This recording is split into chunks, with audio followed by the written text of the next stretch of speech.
Penampakan uang suap miliaran untuk hakim yang bebaskan Ronald Tanur, dibungkus dan ada tulisan untuk kasasi.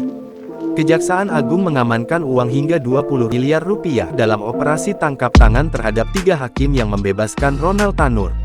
Dalam rekaman video OTT Kejagung, tampak segepok dolar AS yang dibungkus dan dilabeli dengan tulisan untuk kasasi. Kepala Pusat Penerangan Hukum Kejaksaan Agung Harli Siregar mengatakan, pihaknya akan melakukan verifikasi dan pendalaman terkait penemuan barang bukti.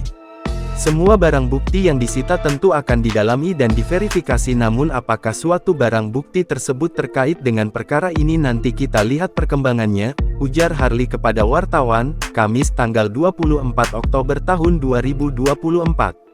3 hakim Pengadilan Negeri Surabaya yang ditangkap itu yakni Erintuah Damanik, Mangapul, dan Hari Hanindyo.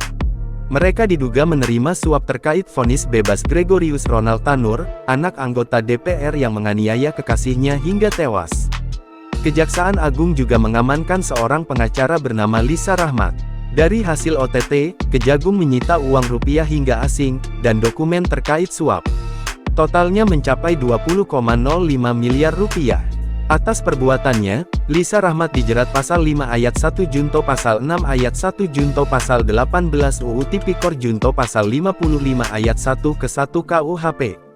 Sementara untuk Hakim Erintuah Damanik, Mangapul, dan Heru Hanindyo selaku penerima suap dijerat dengan pasal 5 ayat 2 Junto pasal 6 ayat 2 Junto pasal 12 huruf E Junto pasal 12B Junto pasal 18 UU Tipikor Junto pasal 55 ayat 1 ke 1 KUHP.